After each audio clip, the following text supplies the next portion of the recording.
What's good, YouTube? Quinn Wade basketball analysis coming to y'all with a quick video. Today we gonna talk about Brandon Ingram, a guy that a lot of people were saying that was a buzz. He wasn't gonna live up to the hype. He hasn't really played that well. He's not strong. He can't shoot. He's not a good three-point shooter. He had a lot of criticisms after his rookie year, especially since he came off the bench for majority of it. Got a couple starting minutes, and he has showed potential having a couple good games before the season ended. Obviously, it didn't really turn into much because he averaged 9 points a game his first year when everybody kind of picked him to be rookie of the year, other than some people thought that Chris Dunn will win it, and he flopped a little bit too and had a better season this year. Um, the number one thing you notice about Brandon Ingram is that they give him more opportunities than he had last year. Obviously, last year they were trying to figure out what he could and couldn't do, how to use him and how not to use him. He was obviously able to work, add a little bit more weight, bulk up a little bit, add some confidence because he played in the NBA a year later. And he was able to take what he knew, take what other coaches used against him, study the game, study how they was gonna play him, study how they was gonna guard him, and all that experience and all that knowledge and all that opportunity to learn and get better. You can tell that he's a student of the game. You can tell that he wants to be a star. And when Lonzo Ball went down, they ran the offense through Brandon Ingram, which was a beautiful learning experience for him because it allowed him to see the game different, attack the game different, and it gave him more responsibility. And he did a good job with the responsibility that they have gave him. And obviously, you've seen the increase in his numbers, but the thing about it is some players, they get more touches, they get more minutes, and their efficiency goes down.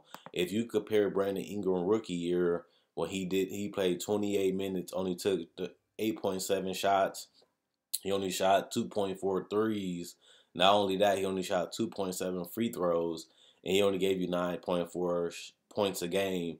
This season, he played majority of all the games, and his field goal percentage went up. He got more shots, he had more opportunity, but he made it at a higher clip and a higher efficiency. And he averaged 13.1 field goals attempts a game, but he's shooting a career high 46%. And then he's shooting less threes, but he's shooting it at a 38%. And he's shooting more free throws at 4.8 attempts a game, but he's shooting a free throw at 68%. He obviously getting more rebounds. He was point forward. Brandon Ingram 3.9 assists. A lot of people didn't see the passing in this game. A lot of people didn't see the playmaking in this game. And honestly, a lot of people didn't even know he can do this. But that's something that you're going to have to learn how to do if you're trying to be a superstar in this league. You're going to have to learn how to get your shot and help other people get theirs. And I feel like it's all a learning experience for him, obviously. But you also got to put in account that the guy's only 20 years old. He's still learning every day, just like we are in life. By next season, he'll be 21, and he has shown a lot of promise. But like I was going to say, you want your best players to be able to score in isolation anytime they can. You want them to be able to take over games. You want them to be able to open up shots for themselves, get into the paint, get in mid-range, or even a pick and roll, and find the center in the paint. Find them for a stop and pop jumper. Kick it out to the shooters. So Lonzo Ball, to me, was a blessing in disguise because it allowed them to show Brandon Ingram, as you get better, we need you to do more. As you get better, we need you. We need to rely on you more. And they was able to do it. And not only do it, they was winning games also, showing that Brandon Ingram can be a potential playmaker, something that we didn't really see out of Duke as much as even in his rookie year. And having the opportunity showed us that he's not as a good of a passer as as Ben Simmons. But he has potential to be like a KD, getting you 4 to 5 assists. It might not be 7, 8, or 9, but he's a playmaker and he is unselfish and he's not a black hole. And KD had to show that, hey, just because I'm scoring 30 points a game don't mean I don't know how to keep my teammates involved. I don't make my teammates better. And Brandon Ingram made a lot of people's jobs easier, like Randall. like Nance at the time, like Lonzo when he came back, because now Lonzo can play his game, stay at the 3-point line, be a kick out target, and that makes his job scoring easier because Lonzo Ball is not the best on ball scorer. Like he was doing in college, and like he hasn't really done that much this whole season. And having another playmaker on your team that can continue to get better, can continue to grow, is very positive for the Los Angeles Lakers. Not only that, um, he's playing for the biggest franchise in the league other than the New York Knicks. It's a lot of pressure that comes with being a top 2 pick. It's a lot of pressure that comes with being in LA. You have Kareem still living. You have Magic. You have Kobe. And these people are part of the organization, obviously, and these people want to see growth. They got rid of D'Angelo Russell. He showed promise. He showed he can play, but he was gone the next before his rookie contract even came up. So you have a lot of expectations, especially when they calling you the next Kevin Durant, and you have to live up to that unless you will be qualified as a bust. Everybody see you as a future star. Everybody see you as a future cornerstone franchise player type of player, and he's showing that he's a good player, but he still haven't got to that elite level. Carmelo, LeBron, Dwayne Wade, they showed major improvements from their rookie year to their sophomore and junior season. Brandon Ingram showed us a great step in the right direction. More quality minutes, more consistent minutes, more chemistry with his teammates, and more responsibility. But he's showing the potential. I give him credit on that, and it's difficult not to because he had a fantastic season.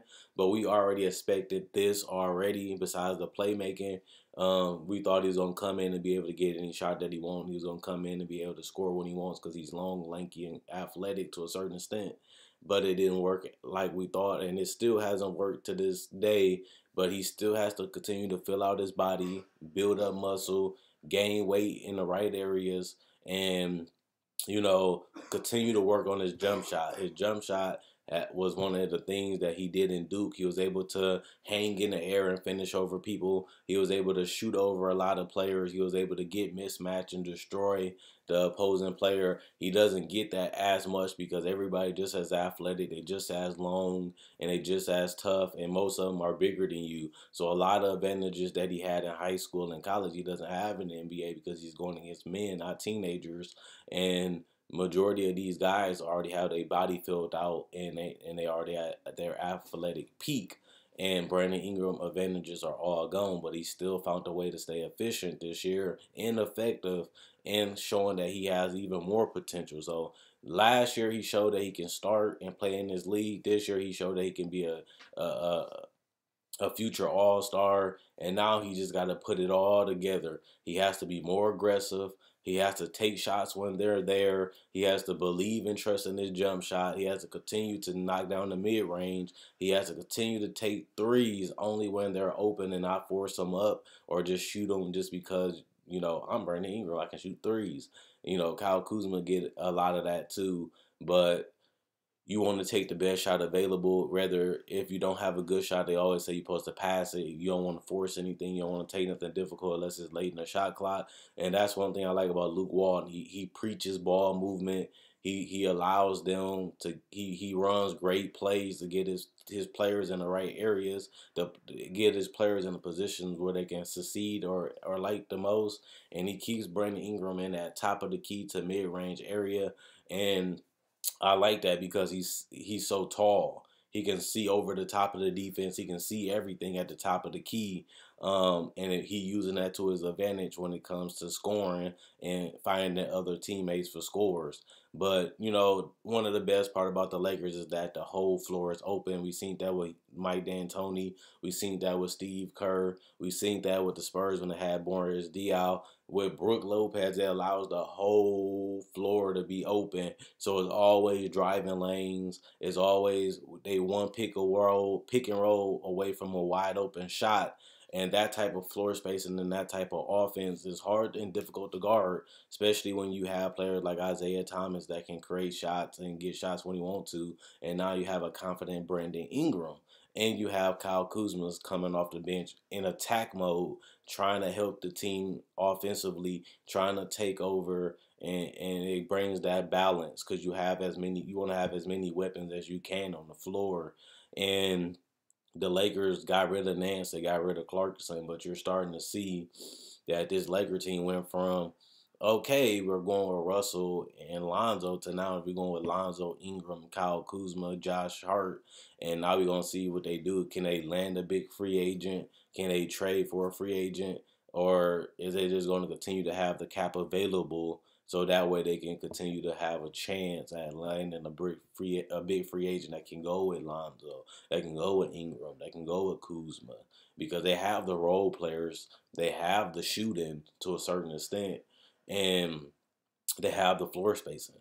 Now they just got to put the superstars to accelerate this journey, to accelerate this rebuilding process, because if you land a big time free agent, you go from a bad team to a semi playoff team, and that's a big step. But if you can get two of them, you become a contender.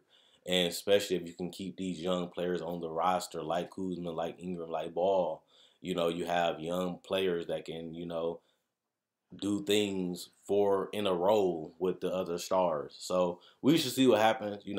Obviously if they bring a big name free agent, it's gonna stunt the growth of Brandon Ingram because he's not gonna have as many opportunities, he's not gonna have as many shots, and his role is gonna be different between having to be the star and having to be a role player with stars. So people don't think about that. When Kyle Kuzma and Brandon, they putting up the numbers because they have the opportunity. They putting up the numbers is because they don't have as many people to shoot the ball. They need to shoot. They need to be aggressive because the team needs them to be that. But when they bring in more stars, or they bring in LeBron or Paul George, those opportunities evaporate because they go to Paul George. Those opportunities evaporate because they go to LeBron James or any other superstar free agent that they can get.